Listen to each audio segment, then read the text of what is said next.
Hello and welcome back. I'm Arumba, thank you for joining me. Let's play some more of our campaign at EU4, Schizophrenic Sovereignty. Alright, so I was doing some math on how many spare admin points we have based on the fact that we're probably going to wait until it's just time to take the tech. And so we have a little bit of a surplus. We can use some of it for coring new land, but also I do want to just do a little bit of development right now. Not getting a bonus from the burgers or anything, but everything's prosperous and some of these provinces are just so cheap to develop. So we're going to spend like 200 admin points right now, developing provinces based on what it says is going to give us the best return on investment. Let's go like one click here. Something like that. That's decent enough, I think. It's also just going to help out with the institution spread as it comes in. I did prepare for the institution spread by turning on the institution spread edicts along these sea tiles because he's about to get it. He actually already embraced it, so in it's like 3 months he's going to have it in Laju, which should spread across Korea Bay and Eastern Yellow Sea. So, we're going to come back, and we're going to let the game run for just a little bit. New shipyard's complete. We have no debt. We have 28 naval force limit available. I want to start going crazy with building light ships. Do we want the merchant guilds to become more loyal? Give them Suwon, which I just developed. Well, it would have been nice if this event had happened right before I did the clicks, but yeah, that sounds fine. You can have it. Extra bonus base tax sounds glorious. You may have that. It's fine. So they are ticking down in loyalty right now, which is not really ideal. Let's go ahead and find another province we can revoke if we are allowed. This is a non-estuary province. It's worth 4.4% of the provincial trade power, but it's got that paper, but look at that 9 development for base tax we're missing out on. And I'm sure that the autonomy is basically at 0. So yeah, sorry, you guys get that province, but you don't get this one anymore. Beautiful, 3 ducats a month from that. That is a glorious province. Our capital makes us 5.7. Insane. Chanzo, whatever his face, is having some problems as well. So we need more cannons, by the way. Let's get, I want at least 10. But probably more than that overall. Maybe 11 or 12 would be alright. I like to have a 10 stack for primary sieges, and then like a couple extra just to do like little value sieges with it extra. The bonus cannon. But the main thing is we gotta get these navies being built. I think we wait 1 year. We're just gonna do nothing but spend money on navy. Let's actually not even have maintenance on. Make as much cash as we can right now. I'm even going to turn off the fort in the capital. Screw army tradition. Ah, never mind. Half ducat a month. We'll keep it.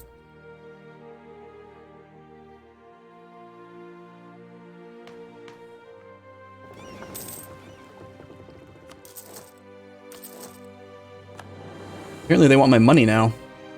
87 ducats. Guess we should maybe budget for that. Make sure we have like 100 ducats all the time, just in case. I guess the fact that I'm making so much money maybe prompted him to switch or something.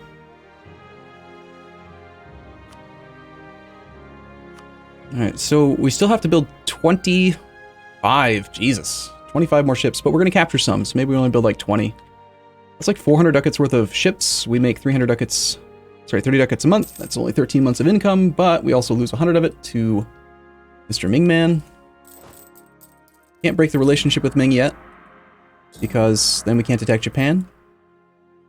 And honestly, only being allowed to attack Japan the one time, and then breaking free, maybe we don't even break free. I don't know yet. We're certainly safe if we don't. It's just...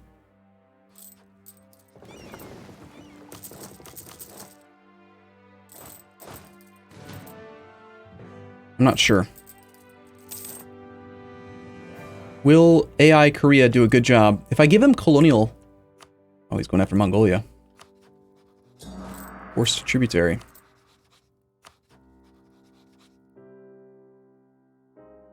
We only have about 3.5 years left. So I have to probably get started on this. Here's our splendor bonus. What helps us the most? War score cost or the blockade? Definitely war score cost. Definitely. No question. Also spy on him just so that we can maybe have a little bit faster siege speed. Nah, I'll just keep the diplomat free. If he's going to counter espionage, I don't want to do it.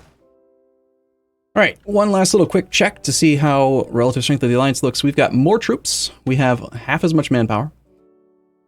He's got 77 land force limits. That's pretty impressive. Income-wise, we are currently in a dead heat. He's making an extra ducat over us.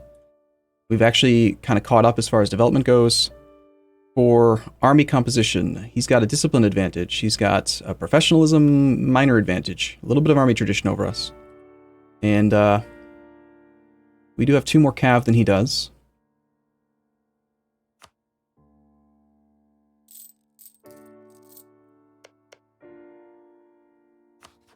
He's on Tech 12, just like we are. His ideas are diplomatic, quantity, economic. So he's got paper army. His national ideas give him bonus manpower. Nothing in there at all that's too scary. Just discipline plus 5, no morale bonus. I didn't size up the morale bonus today. So he's got 2.79 plus the 0.93. I'm at 3.72. We can be at 0.51 plus 2.8, 3.3. So slight morale disparity. Where's he getting the bonus? Got a morale of armies advisor right now. Oh, he also gets 10% from being Shinto. Can we hire one of those? Of course not. Well,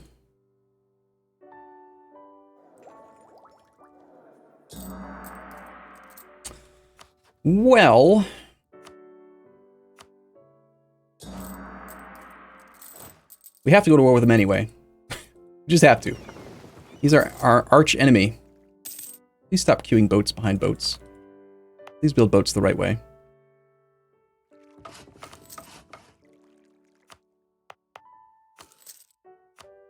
I wish I could just use that interface and have it actually work, but it's like 266. That's way faster than 319, right? Even if there's 3 boats ahead of it. Come on. Do it right, game. Utilize this coastline. Again, we need like 100 ducats. Our truce with Yeren is up. Yeren is our subject. That means that Yeren needs to be loyal. So we disable embargo rivals. Still improving with Buryatia. We might end up placating him. I'd rather not. I'd like to keep the prestige high. Man, 30 ducats a month is glorious. How are we doing like worldwide? I'm wondering now on income. We're in 4th place out of everyone we're aware of. Ming is at 160. Half as much income as the Ottomans right now. We actually have surpassed Bahmanis. And we are at 0 score. I do think you can't actually be a great power if you are a tributary. That must be the case, right? Because 461 divided by 1.16 puts us at 397. I guess we're not quite there. All right, let's answer this question once and for all. We're going to do like 6 or 7 more clicks of development. And then the game's going to tell us.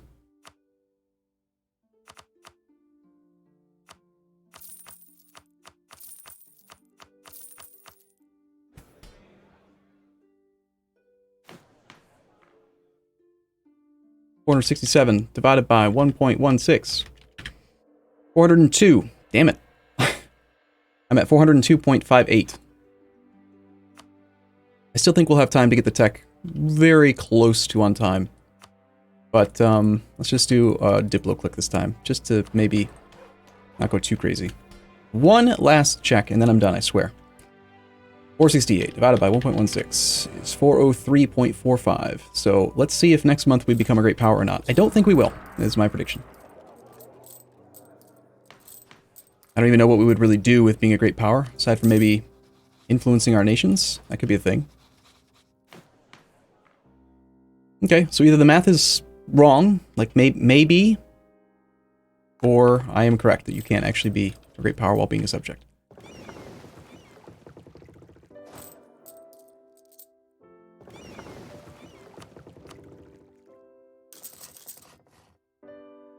More months of income before Ming takes our monies. Meanwhile, our navy is starting to just swell with new ships. I was also looking around at doing development on the provinces that actually produce Chinaware as a goal to try to increase our market share of the Chinaware. We're 8.2% now. Well, I figured by producing more in the node that we collect in versus the node that Ming collects in, that might help. Didn't really do anything. Take this to a state, of course. 96% autonomy in a province that makes livestock. It can be owned by the clergy, I think.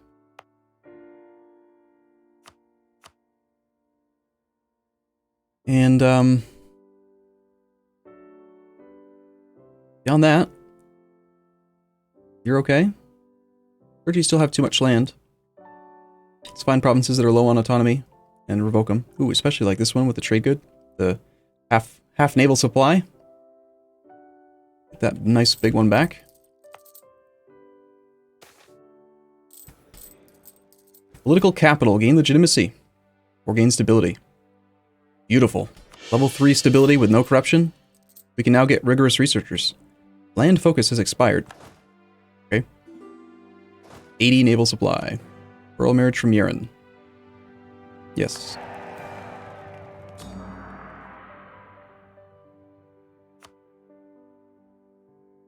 So is it worth even, like, converting that? Our religious unity is really high.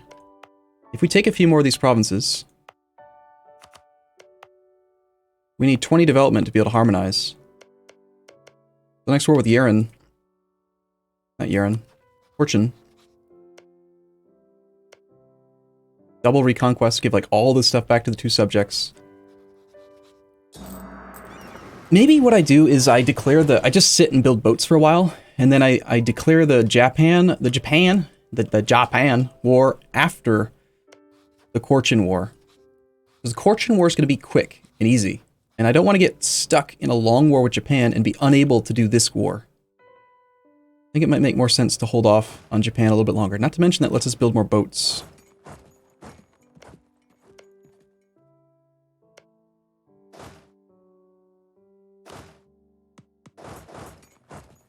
I'm gonna bring this army home now. I'm kind of tired of him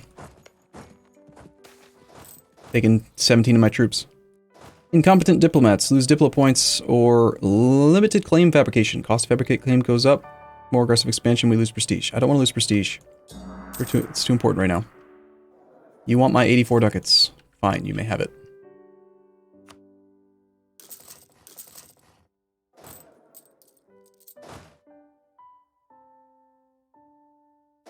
Okay, boats are going to be popping out like hotcakes. We could even consider selling some of our boats to Yeren and Ainu if they have a little treasury. 20 ducats. Yeah, Ainu's got 80 ducats. Sell some of our ships to him so that he has a little bit of a competent navy he can use on his own. Truce with you is in 68. Fortune has decided to go after Mongolia using Reconquest for apparently that province. Okay. Yeah, I like this. This idea is good. Which means we probably have a couple years before we actually need to use these boats.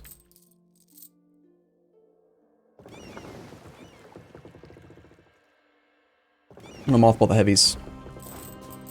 No, I'm not. I have a tendency to mothball heavies, and then they never seem to be ready to go when I really want them. So, I guess I'm not. How's the institution going? We should be seeing it spread now. 0.5 per month. Ooh, nice. Look at this. 2.2 per month.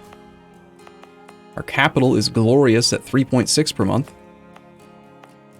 So we'll have this thing in no time at all. We should also probably stockpile some cash to embrace the institution. I'm not going to wait for it to spread very much. I just want to buy it pretty early. What's the institution embracement cost right now? Negative 4%.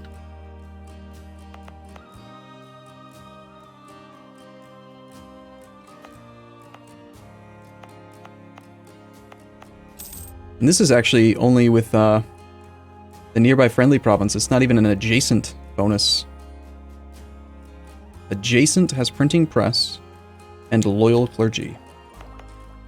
By loyal, how loyal are we talking? Loyalty is a sliding scale here. Are you saying like a 60% or just not disloyal?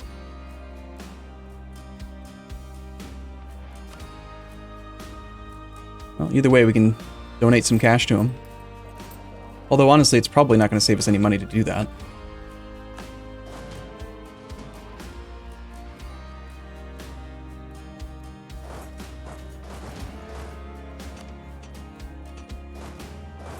An army can go there. This army can split in half and go... some can go to there. Others can go to here. Nice to see Ming suffering attrition, chasing down the Mongolian army in my land. Man, we have so much money.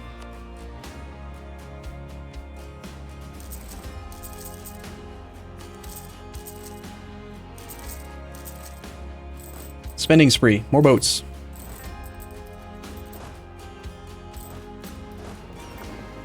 Mongolia cedes land. He didn't actually try to make him into a tributary. He just spent 133 diplo points. Interesting. Weird. I don't like it. Ming, why you do this? You just took a bunch of land that I wanted. And yet you left Mongolia still existing. Gross.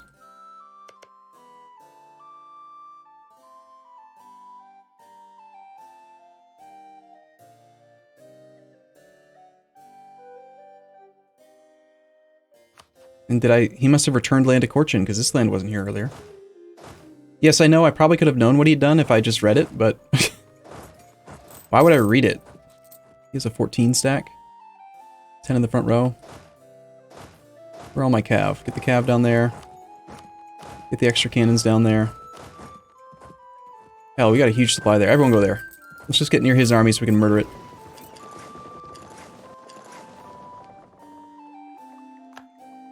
You're no longer slandered.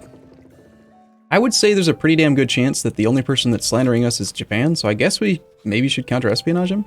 Although, how much you want to bet in the next day or two we're going to get a pop-up about being slandered? That would be my guess. Lost a claim on Iwami.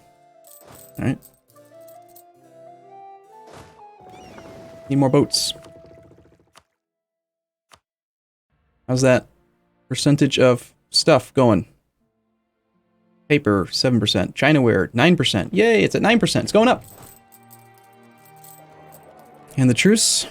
Fortune is in February of 68, so 6 months or so away. Go ahead and crank maintenance up. It's ready to go.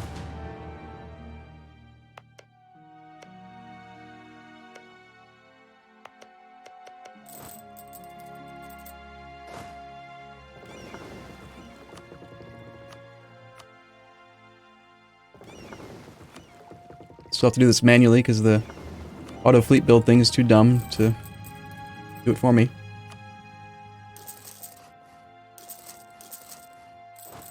Alright. Now I'm not going to spend any money for a while. That's a lot of boats that I've just added. We're up to 75. I want to leave a few slots open for capturing, hopefully, Japanese light ships, and we will, again, scratch a lot of the galleys once the war's over.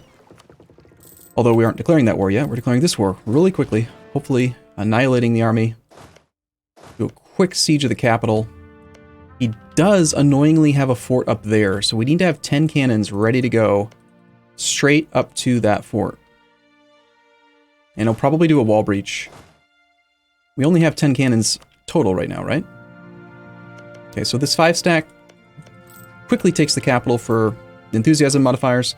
This other one's going to go up there, and even if it only has like a 2 bonus, we will breach the bonus, or breach the walls. And then just hope that the siege goes quickly. Siege pip guy can be here. And we're waiting for November. Or rather February. 0.21 ducats a month from this building. Crazy. Look at this construction cost multiplier. Renaissance, Korean traditions, organized construction. Like we are so good at building buildings, man. 0.3? Jesus. Want to buy. All that manpower. Want to buy that too. I guess we could spy on Japan and try to do stuff to him. Like we could slander him. We can slander you, right? 70 spy network strength to slander. Yeah, I guess. We should slander Ming. Slander Ming even though he's our overlord and we're supposed to theoretically be friends with him. Honestly, Yeah, why not? This guy's already maxed out on relations anyway as well, so... Mongolia pays Scorchian war reps. Mongolia did not give him any land. He's taking 90 of my ducats now. That's rude. We can take tech. 2 years early. Don't want to do it. Okay, like I said, no more boats, right? No more boats. Just stockpile cash for embracing an institution and declare war next month. We're at full maintenance. Armies look good. Don't see where his army is, but it shouldn't be a problem. There's the truce. War goal will be, based on development, looks like it's going to be the 16 development gold mine. Should be the highest war score cost. 7%, 5%, 5%, 3%. All right, yeah, let's do it. Reconquest of here, Arguizin. I think this might be one of those really annoying situations where Reconquest is going to cost us diplo points with this guy's cores, but not with the one that we declare here.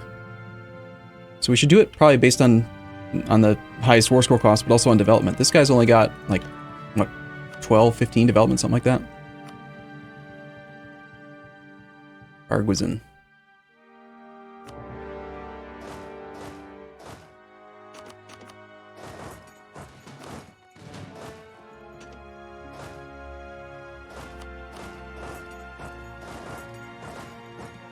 I don't know where his army is, so let's just wait a moment. It could be in Cheng. I can't see Cheng. It's 2 tiles away from our province, so we can't see. I mean, it doesn't look dark, but I know that there could be an army there. Couldn't there? Or are we actually getting vision? We're not getting vision here, adjacent to Ming. We are getting vision adjacent to Ming's army. There's no Ming army here. No, that army, it could be there. I think it is there. Let's go and see. And of course we were slandered by Japan. What does merchant slandered even do anymore? I forget. Trade efficiency, I think? That's global trade power? Only 10%. No big deal. No, he's not there.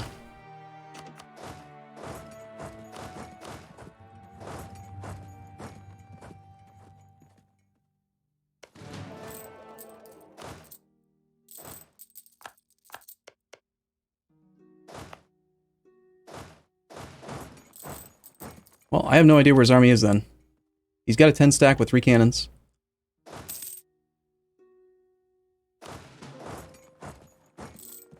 I guess for now, I'm going to take a break here. Next episode, I am expecting that we will hopefully be able to declare war upon Japan, and if not, then we're going to just end up wrapping this segment of the campaign up. We're going to move on to a new nation, take a look at the world, see how we're doing, find out who we're playing next, and go from there. As always, thank you guys for watching. Hope you guys are enjoying the campaign. I'll see you in the next episode. See you soon.